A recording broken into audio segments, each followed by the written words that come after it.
Hey guys, welcome to another video from Overbite Gaming, and today we are talking about Dungeons & Dragons Dark Alliance. Ooh. So, give you a little bit of history here for Dungeons & Dragons and myself. I am a Dungeons & Dragons player. I'm a fat nerd, so of course I am. And I did have the Baldur's Gate Dark Alliance game on PS2, and it was really good. And graphically, it blew my socks off. Like, the fidelity on a PS2 just at the time was unimaginable. And now we have this new one. It is an officially licensed D&D product, and it's published by Wizards of the Coast. It's just not very good, I'm afraid. It's set in Forgotten Realms using your R.A. Salvatore characters. So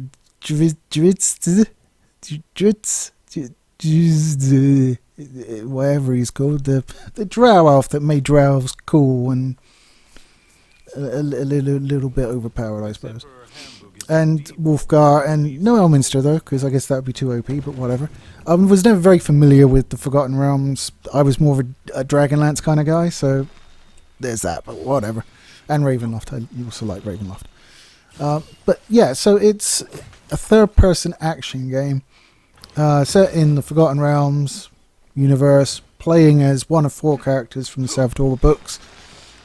And it's a dungeon crawl that you hack things, pick up loot, and the story is really not that great. There's like an evil being inside of a shard of a crystal thing, and yeah, it's not very interesting. And the problem is, you're spending like most of your time hacking and slashing. Some fuckers just decided to start up a motorbike during my recording. Lovely, thank you for that. Apologies if that comes across. So you're hacking and slashing, but the controls are just bad. And it's not bad like, oh, it's glitchy and whatever. It's bad because of the design decisions the team that made the game took. So I don't think patching is going to fix it, because this is the decision they made when they made the game. So you'll be enacting combos, and then all of a sudden you'll be missing because you haven't moved forward far enough, or you've moved too far forward and gone past your opponent. It does a really poor job of like locking on during combos. Now there is a lock on that you can use. It obviously locks you onto one enemy at a time, and then it also constrains the screen, so it zooms in and you can't see what's around you, which is really important because it's more or less a spectacle fighter, but they've decided to use third-person over-the-shoulder camera, which is ridiculous. So not only do you have that problem, but you also turn relatively slowly as well. What they should have done is done sort of more God of War or Devil May Cry. So fixed camera angle, and you move relative to the way you move the stick, rather than having to turn. It's almost like tank controls, which is something I didn't like in the original Onimusha. I thought it worked okay for Resident Evil, but for Melee, where you need to be turning quickly, it didn't work so well. So I was very pleased to see they enacted the other control type in the remaster of that, but no such luck here. It's also very much predilated on playing as a team, because it gets very boring very quickly if you're playing by yourself. You can get boxed in by enemies because you can't move through them, which is annoying, and you can get stun locked, as can they, in fairness though. One of the most frustrating things I've found is when you complete a level and it gives you a result screen, you can't skip through it. You've got to watch it there as it slowly reveals how many types of the different crystals you got, and how many types of the different loot you got, and what your score was, and how many things you hit, and all of that shit, and you're just having to sit there and wait through it. And then when you loot, you don't get access to what you're picking up straight away.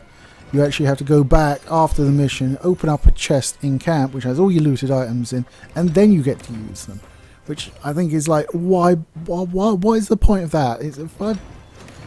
If I've got using a sword and I pick up a better sword, then why wouldn't I just use that better sword right then? Makes no sense to me.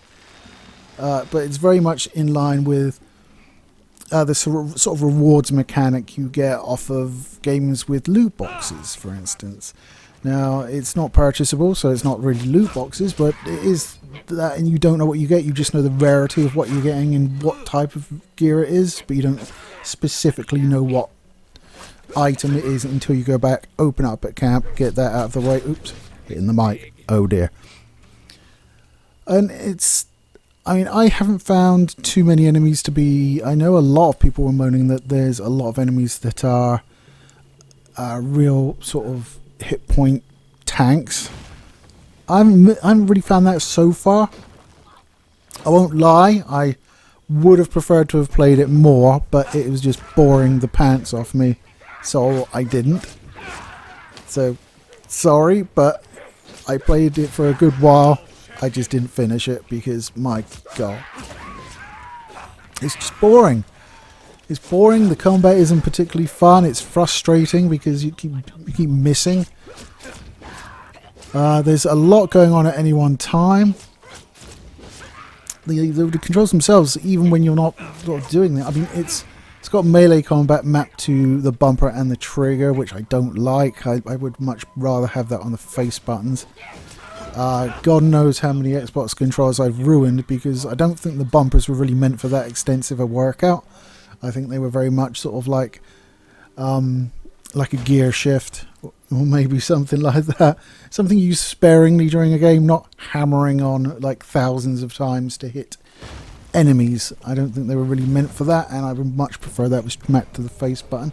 The dodge is inconsistent, so you do like a tap to do a little dodge and you hold it down to do a much wider dodge. The animations are uninterruptible, so if you're doing a combo you can't dodge. You just have to wait for him to do his combo, and then you'll get hit while you're doing it. So it's frustrating like that. It's just a really poor game. Now it's only, I mean, it's $33.50 something like that in this country, pounds. I think it's like $35 to $40. It is on Game Pass, which is how I played it, so I didn't really spend money on it. So of that I am pleased, because if I'd spent money on that I would be feeling quite disappointed. As it stands, I mean, I got a video out of it. In terms of good things about it, it does update your character to different equipment, which as you all know I am particularly insistent upon in games like this, so that's good. The graphics aren't terrible. They look okay. In some cases it actually looks quite pretty. But the gameplay itself is just poor, and it's not for any bugs or anything like that. It's just decisions that were made during its development and how the game actually plays. Now, they could put out a massive patch that deals with all these issues, and that would be most appreciated. But I don't think they will. I mean, they may iron out any bugs. I mean, I haven't seen very many. I've had, like, the AI get stuck. There was a troll coming after me, and he had to come down this slope. But he didn't bother coming down this slope. He just tried to walk towards me and got stuck on the edge. So I just had to run up and beat him to death.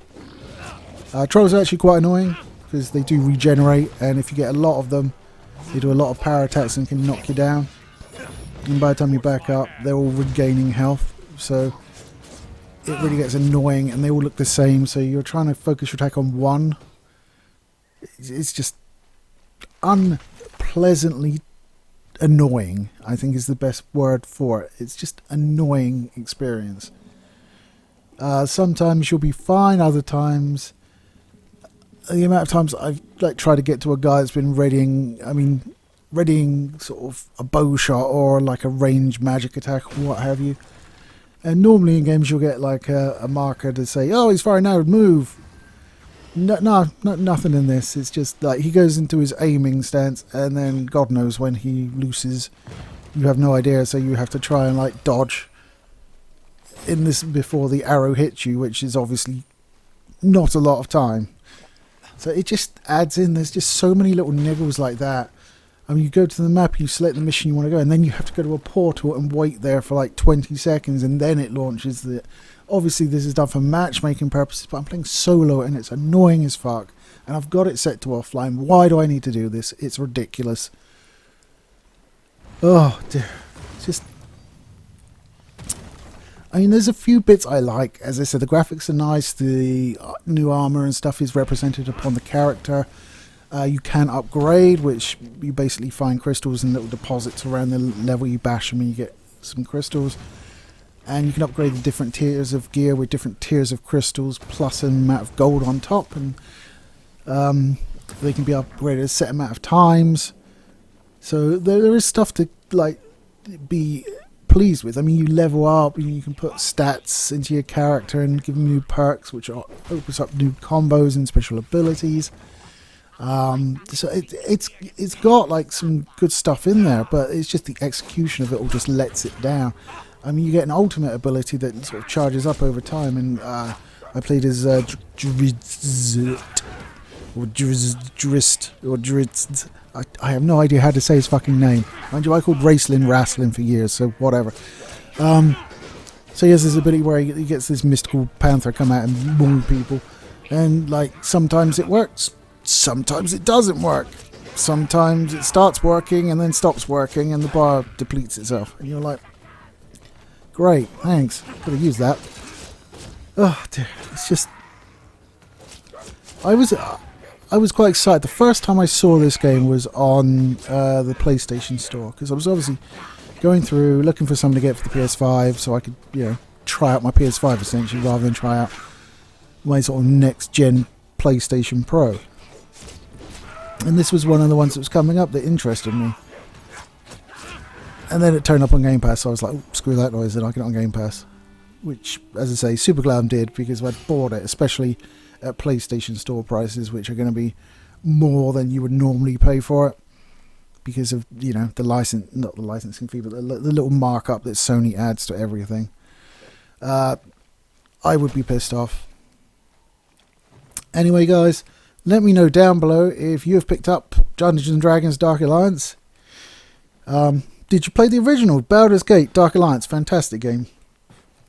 Tell me what you thought about that game. Let's not talk about Dungeons & Dragons Dark Alliance. We'll just leave that over there and say, if you got Game Pass and you're curious, try it.